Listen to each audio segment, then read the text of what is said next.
Hello दोस्तों, नमस्कार। Santoshi IAS में आप सभी का स्वागत है। जैसे कि हमारा डेली घटना चक्र का रिवीजन चलता है, तो आज के घटना चक्र रिवीजन में आधुनिक भारत में शिक्षा का विकास, ये मॉडर्न हिस्ट्री का एक चैप्टर है। यहाँ पर पूरा पढ़ के शॉर्ट नोट्स आप वहाँ पर कोई भी क्वेश्चन करेंगे या कोई भी पेपर में आपके क्वेश्चन आया हो उसको सॉल्व करेंगे तो आपको सॉल्व हो जाएगा। ठीक है, तो चलते हैं। हम ज़्यादा नहीं, कम समय में ही रिवीजन कर लेते हैं। जो लोग नए होंगे वो जान लीजिए, हमारा ये शॉर्ट नोट बना के हम घटना चक्र का रिवीजन करवाते हैं। ठीक है, तो आपका ऐसे ही रिवीजन हो जाएगा। बार बार पढ़ेंगे तो हर चीज़ आपको रट जाएगा। तो चलते हैं, शुरू करते हैं। यहाँ पर आधुनिक भारत में शिक्षा का विकास। ठीक है, तो ये देखिए, आधुनिक भारत में शिक्षा का विकास, यही आप चैप्टर है। ठीक है, देखिए, प्रथम मदरसा कब बना? प्रथम मदरसा 1780 में वारेन हेस्टिंग के समय में। ठीक है, ये कलकत्ता में। तो प्रथम मदरसा पूछ सकता है कब? 1780 में वारेन हेस्टिंग के काल में कलकत्ता में बना। एशियाटिक सोसाइटी ऑफ बंगाल, इसका कब फॉर्म हुआ? ये 1884 में फॉर्म हुआ। ठीक है, कौन फॉर्म किए? विलियम जोन्स ने। ठीक है, विलियम जोन्स ने एशियाटिक सोसाइटी ऑफ बंगाल 1884 में बनाया। ठीक है, अब देखिए 1791 में ये जोनाथन डक्कन ने संस्कृत कॉलेज। ठीक है, 1791 में जोनाथन डंकन ने संस्कृत कॉलेज जो बनारस में है वो बनाया, इस्टेब्लिश किया। ठीक है, तो 1791 जोनाथन डक्कन ने संस्कृत कॉलेज बनारस में। अब देखिए, ये भारत में, आधुनिक भारत में, ये क्वेश्चन उत्तराखंड पीसीएस में पूछा गया था कि अंग्रेजों का मूल कारण क्या था जो भारतीयों को शिक्षित भारतीय, मतलब अंग्रेज भारत में शिक्षा लाए थे, उनका मूल कारण क्या था? तो वो जो छोटे प्रशासनिक पद थे, जैसे clerk, group C D level के, उन सब के पदों पर नियुक्ति हेतु शिक्षित भारतीयों की आवश्यकता थी। इसीलिए अंग्रेजों ने भारत में शिक्षा के विकास के लिए कुछ पैसा खर्च किया। 1813 से 1 लाख रुपए दे दिए थे, उस समय पहली बार दिया गया था। ठीक है, तो यही याद रखिएगा, छोटे प्रशासनिक पद पर नियुक्त हेतु शिक्षित भारतीयों की आवश्यकता पड़ी, इसीलिए भारत में शिक्षा अंग्रेज लाए, नहीं तो वो भी नहीं लाते। ठीक है, अब देखिए, ये क्वेश्चन ये पूछा गया था कि पेरिस रॉयल एशियाटिक सोसाइटी की सदस्यता प्रदान की गई, किसको प्रदान की गई? तो माइकल मधुसूदन दत्त को प्रदान की गई। ये क्वेश्चन आपके पेपर में पूछा गया है कि पेरिस रॉयल एशियाटिक सोसाइटी की सदस्यता किसको प्रदान की गई? माइकल मधुसूदन दत्त को।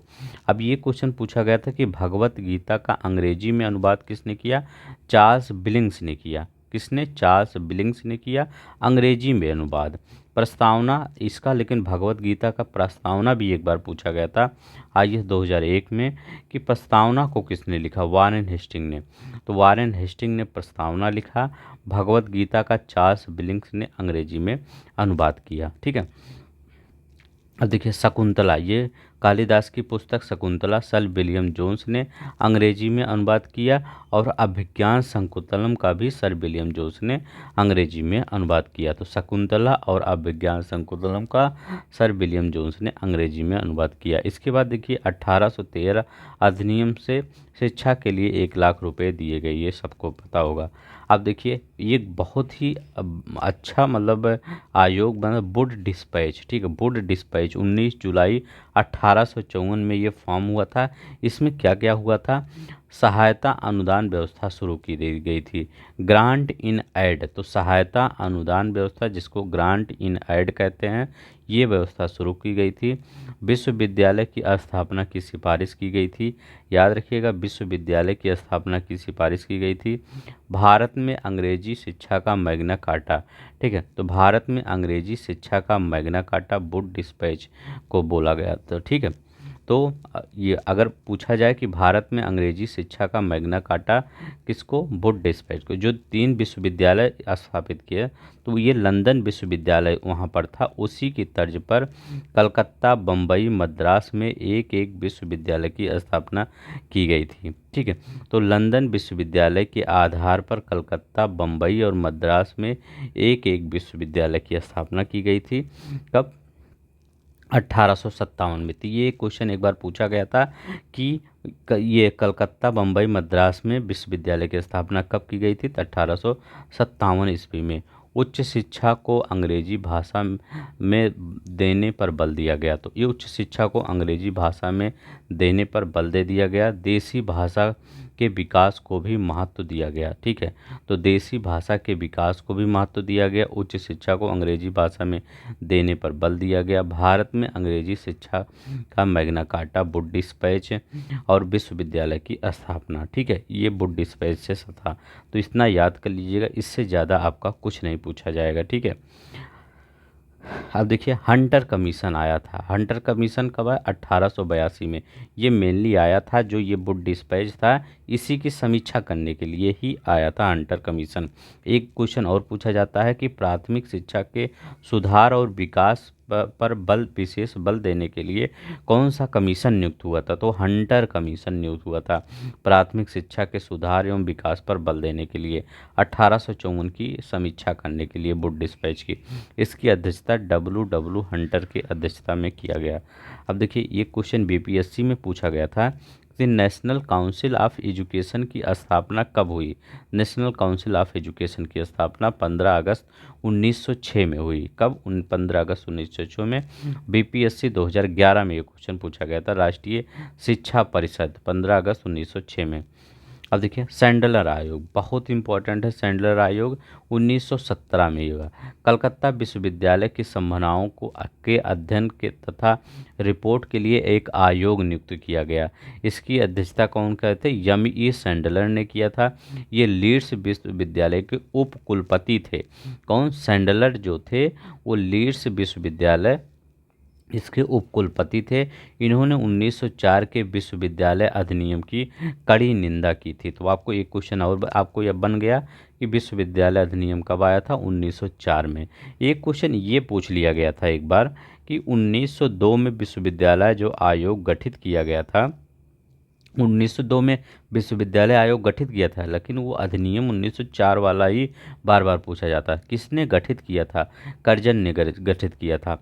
इसकी अध्यक्षता सर थॉमस रैले ने की थी। तो जो 1902 में विश्वविद्यालय आयोग गठित किया गया था, इसकी अध्यक्षता सर थॉमस रैले ने की थी। ये क्वेश्चन तो नहीं पूछा जाएगा। क्वेश्चन ये पूछा जाएगा वो उसमें 2 भारतीय सदस्य थे। मतलब जब कोई चीज़ आयोग फॉर्म होता है तो उसमें कई सदस्य होते हैं, लेकिन उसमें 2 भारतीय सदस्य थे। तो वो 2 भारतीय सदस्य कौन थे? सैयद हुसैन बिलग्रामी थे और न्यायमूर्ति गुरुदास बनर्जी थे। ठीक है, न्यायमूर्ति गुरुदास बनर्जी और सैयद हुसैन बिलग्रामी ये 2 लोग थे। और ये अधिनियम कब आया? 1902 विश्वविद्यालय आयोग गठित किए 1904 में आया। ये क्वेश्चन पूछा जाता है। अब देखिए यहाँ पर the theory of downward filtration शिक्षा से रिलेटेड है ये। ठीक है, तो ये ही पूछा गया था कि theory of downward filtration simple एक क्वेश्चन है, किससे रिलेटेड है? शिक्षा से। आप जाके अब इस समय जैसे ही वीडियो ख़त्म करिए, ये चैप्टर 400 लगभग 85 ऐसे ही कुछ पेज पर है 2023 के एडिशन में। ठीक है, तो वहाँ पर जाके एक एक क्वेश्चन करिएगा, सब क्वेश्चन आपको आ जाएगा। ठीक है, एक क्वेश्चन नहीं छूटेगा। प्लीज़ जो लोग नए होंगे सब्सक्राइब कर लेंगे चैनल को और वीडियो को लाइक कर देंगे। ठीक है, और हाँ प्लीज़ कुछ ना कुछ कमेंट आप कर दिया करिए ताकि हमको लगे कि हाँ मतलब आप देखते हैं पूरा वीडियो। ठीक है, चाहे अच्छा कमेंट चाहे बेकार कमेंट, कोई भी कमेंट करिया करिए। ठीक है, अधोमुखी निस्यंदन सिद्धांत, इसके ये देखिए इसको हिंदी में क्या कहते हैं? अधोमुखी निस्यंदन सिद्धांत। ये शिक्षा से रिलेटेड था। ये इसको इंग्लिश में कहते हैं थ्योरी ऑफ डाउनवर्ड फिल्ट्रेशन। प्रतिपादक कौन थे? मैकाले थे। भारत में आधुनिक शिक्षा प्रणाली की नींव, ठीक है, किसने रखी थी? मैकाले ने रखी थी। आधुनिक शिक्षा प्रणाली की नींव मैकाले ने रखी थी। अब देखिए एक क्वेश्चन ये पूछा गया था, पूछा नहीं गया था मतलब मैकाले ने ऐसा कहा ही था कि यूरोप के एक अच्छे पुस्तकालय की एक अलमारी का एक कक्ष भारत और अरब के समस्त साहित्य से अधिक मूल्यवान है। ये कौन कह रहा था? मैकाले कह रहा था। मतलब ये कहना क्या चाह रहा था कि हमारे यहाँ एक अलमारी जो है पुस्तक की, वो जितना भी पूरा भारत या अरब में साहित्य है उससे कहीं अधिक मूल्यवान है। तो अभी ये नहीं बताएं कि ये अभिज्ञान शकुंतलम और ये अभिज्ञान, ये कालिदास वाला अभिज्ञान शकुंतलम देखिए कितना महान पुस्तक है। ठीक है, कालिदास की। तो उसको तो बात ही नहीं कर रहे, उसका तो कोई तोड़ ही नहीं होगा, ठीक है, इन सब के पास, ठीक है। शकुंतलम ये इसका जो कालिदास की बुक है, ठीक है। तो ये कह रहे हैं हमारे यहाँ अच्छे अलमारी है, तो कुछ भी कह सकते हैं, इन्हीं का वो था उस समय। अंग्रेजी शिक्षा की नींव पड़ी, ठीक है, किसके मतलब नींव पड़ी, ये क्वेश्चन पूछा गया था। 1813 का चार्टर एक्ट, ये सही है, हाँ ये भी सही है। General committee of public instruction 1823 में आई, ये भी सही है। प्राच्य और आंग विद विवाद, ठीक है, तो ये भी है। तो तीनों ही आपका सही हो जाएगा, ठीक है। अंग्रेजी शिक्षा की अगर न्यू पर ये क्वेश्चन पूछा गया था तो तीनों ही आपका सही है। अब देखिए, प्रथम महिला विश्वविद्यालय डी के करबे के सतत प्रयत्नों से 1916 में बम्बई में स्थापित किया गया। किसके? डी के करबे के सतत प्रयत्नों से। अब देखिए, ये कहाँ के थे? महाराष्ट्र के। तो याद रखिएगा कौन बंगाल के समाज सुधारक थे, कौन महाराष्ट्र के, ये भी क्वेश्चन पूछ लिया जाता है। तो ये समाज सुधारक और सामाजिक कार्यकर्ता थे डी के करबे। विधवाओं के लिए विधवा विवाह प्रतिबंध निवारक मंडली की स्थापना इन्होंने की। 1806 में पूना में विधवा गृह की स्थापना की। तो 1806 नहीं, 1896 में पूना में विधवा गृह की स्थापना की। स्वयं विधवा ब्राह्मणी से स्वयं विधवा ब्राह्मणी से, याद रखिए यहाँ स्थापना नहीं, ये विवाह किया, ठीक है। स्वयं विधवा विवाह नहीं से विवाह किया की, ठीक है। 1958 में इन्हें भारत रत्न प्रदान किया गया, ठीक है। भारत सरकार द्वारा 1958 में इन्हें भारत रत्न प्रदान किया गया, ठीक है। डेक्कन एजुकेशन सोसाइटी, बीजी तिलक, याद रखिएगा डेक्कन एजुकेशन सोसाइटी के मतलब उसमें कई लोग संस्थापक थे, जैसे बी के चांपलुंकर थे, बीजी तिलक थे, एम बी नाम जोशी थे, गोपाल गणेश आगरकर थे। इसमें पहले इसका ये न्यू इंग्लिश स्कूल के नाम से 1880 में फॉर्म हुआ, तो बाद में 1884 में इसको डेक्कन एजुकेशन सोसाइटी नाम रख दिया गया, और इसके यही संस्थापक थे इतने चार लोग, ठीक है, याद रखिएगा। अब देखिए, निम्नलिखित कॉलेजों में सर्वप्रथम स्थापना किसकी स्थापना हुई? तो 1817 में पहले हिंदू कॉलेज की स्थापना हुई। कौन कौन किए? डेविड हेयर और एलेक्जेंडर डफ के साथ मिलकर राजा राम मोहन राय ने किया था। तो ये बहुत इंपॉर्टेंट है, हिंदू कॉलेज की 1817, याद रखिएगा, ठीक है। कौन? डेविड हेयर और एलेक्जेंडर डफ के साथ मिलकर राजा राम मोहन राय ने किया था। ये एक बार क्वेश्चन आर में 2021 में पूछा गया था कि हिंदू कॉलेज कहाँ पर है, ठीक है। तो हिंदू कॉलेज कलकत्ता में है। कहाँ पर? कलकत्ता में है। 1824 में दिल्ली कॉलेज, ठीक है, 1824 में दिल्ली कॉलेज, और 1875 में मेयो कॉलेज की स्थापना।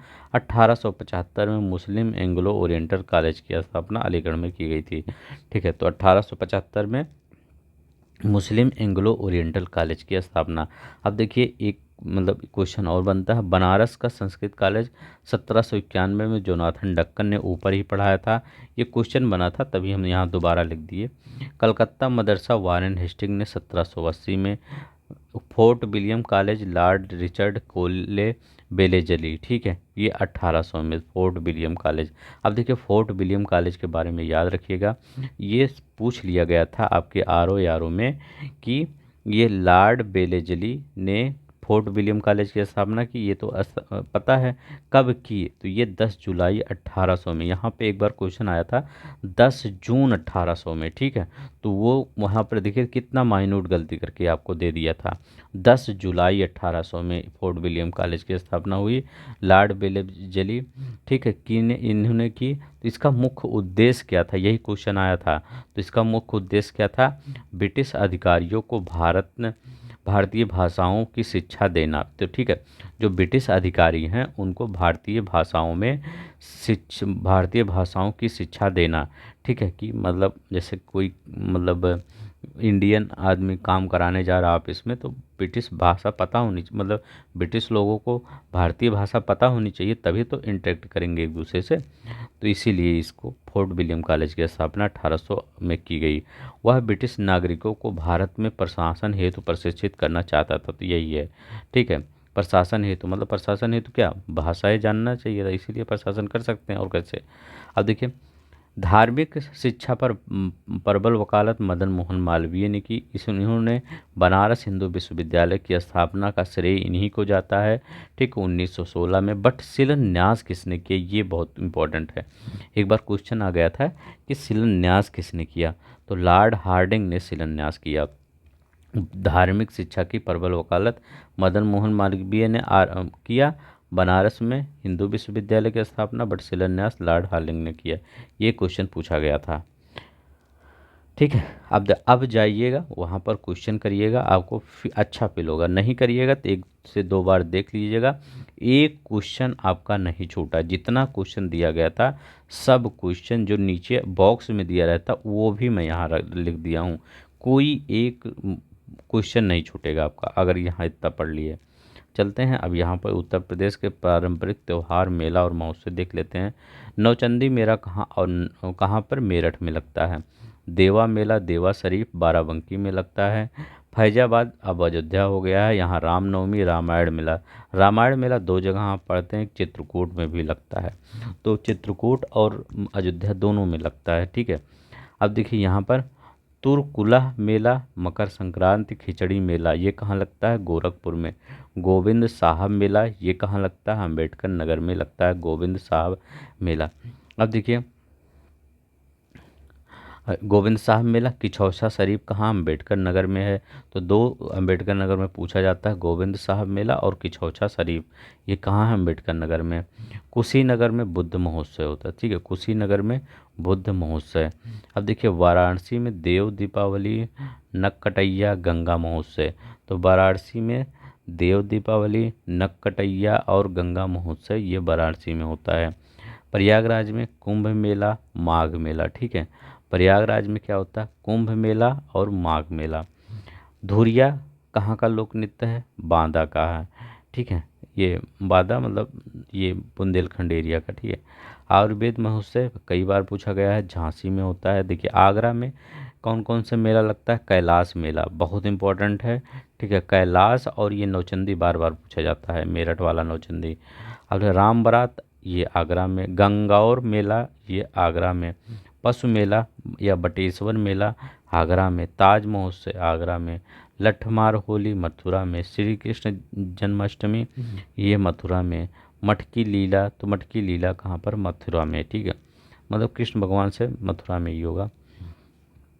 ये कर्मा कितनी बार, कम से कम 10 बार पूछा गया होगा आपके पेपर में कि कर्मा लोक नृत्य कहाँ का लोक नृत्य है। तो ये सोनभद्र भद्र का। कैसे याद करेंगे, जब आप कर्म करेंगे तभी सोना मिलेगा, ठीक है, सोनभद्र। अब देखिए यहाँ पर सिद्धेश्वरी देवी ख्याल और ठुमरी गायिका, ठीक है। सिद्धेश्वरी देवी ख्याल और ठुमरी गायिका हैं। अजमत अली खान ये सरोज से रिलेटेड हैं।